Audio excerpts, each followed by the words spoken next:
Pessoal, então vamos à segunda questão da trilha 2. Sou o professor Jean Nunes, resolvi aqui mais um caso prático com vocês de jurisprudência, de solução de questão prática, e essa aqui é muito interessante porque ela envolve simultaneamente direito constitucional, direito processual civil, controle de constitucionalidade, direito tributário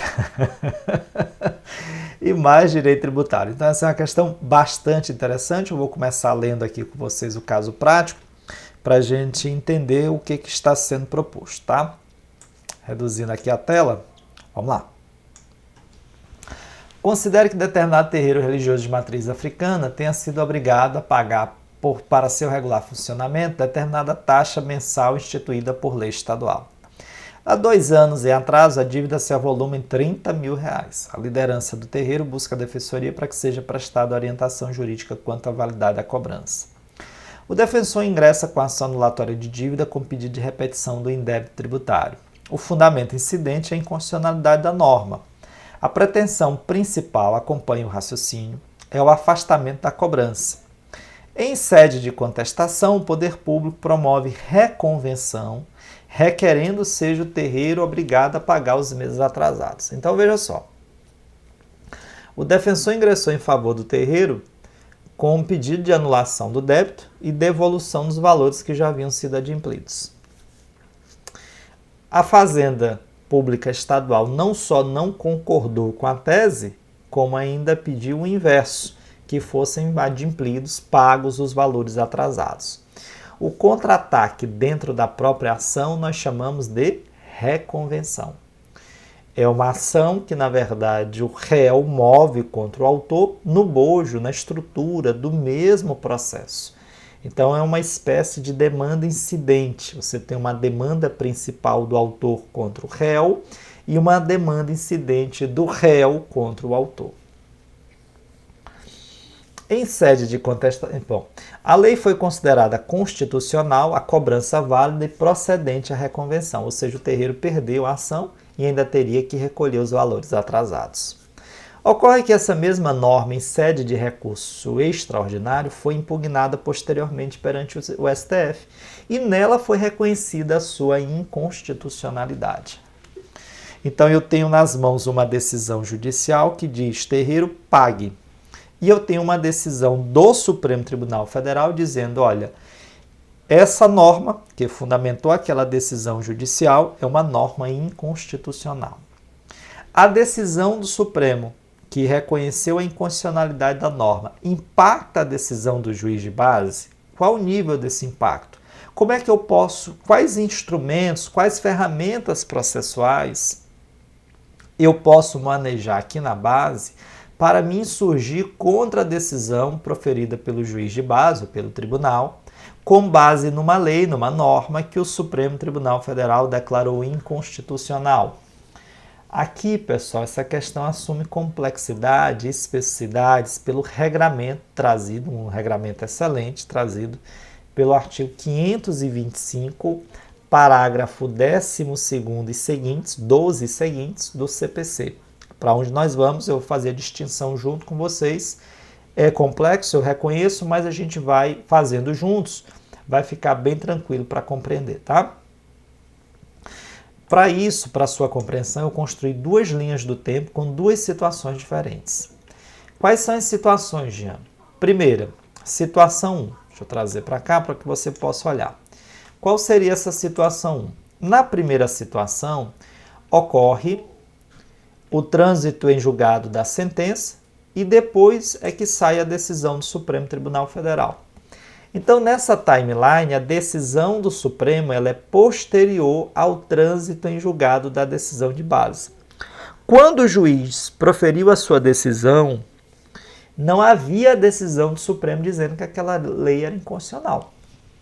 Então, foi proferida a decisão, ela transitou em julgado, e sobrevém a decisão do Supremo Tribunal Federal dizendo que aquela lei é inconstitucional. Olha que coisa interessante, porque eu tenho nas mãos um título executivo, judicial, transitado em julgado, e por outro lado esse título está baseado numa lei que o Supremo reputou inconstitucional. O que eu posso fazer neste caso?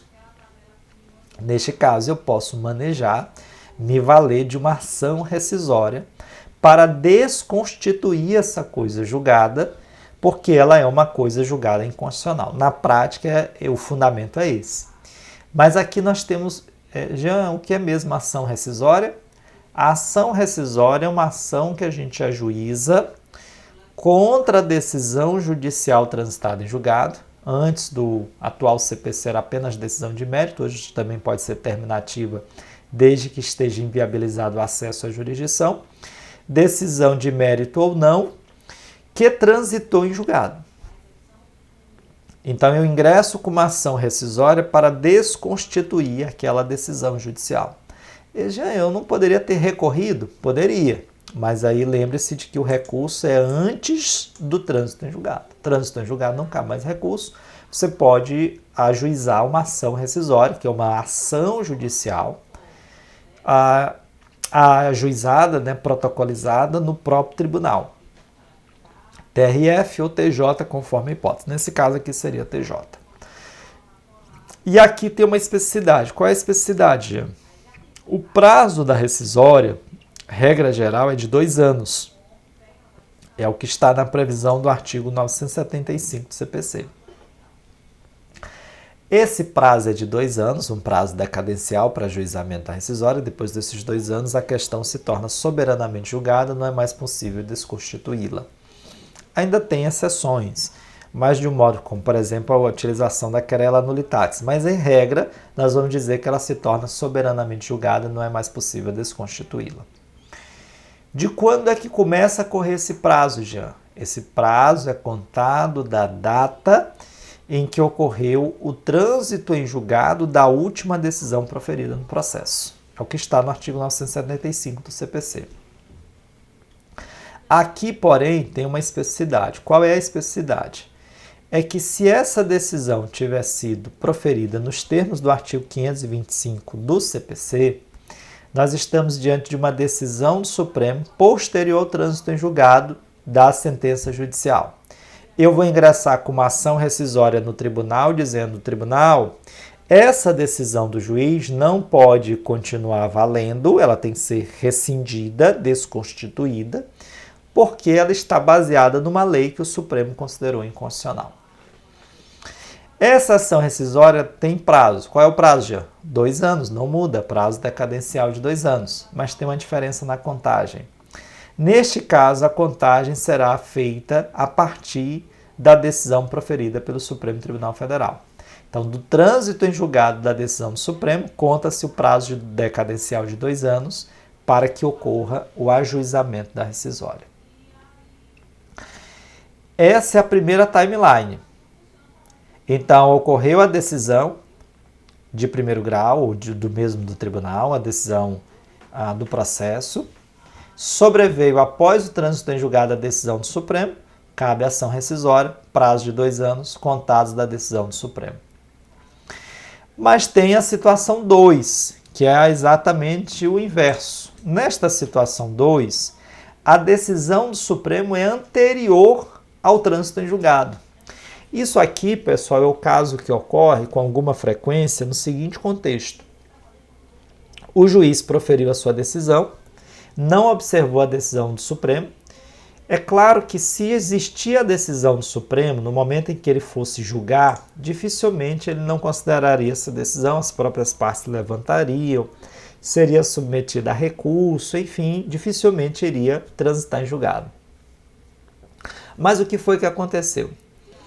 Ele proferiu a decisão e a decisão do Supremo ocorre entre a decisão do juiz e o trânsito em julgado, porque o juiz decide hoje, mas não transita amanhã, tem um prazo, tem recurso, etc.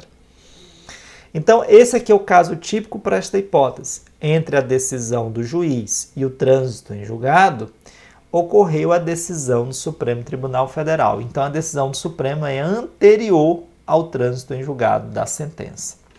Quando isso ocorre, pessoal, deixa eu ampliar aqui a tela para que você possa olhar. Quando isso ocorre, nós temos 2 soluções possíveis aqui.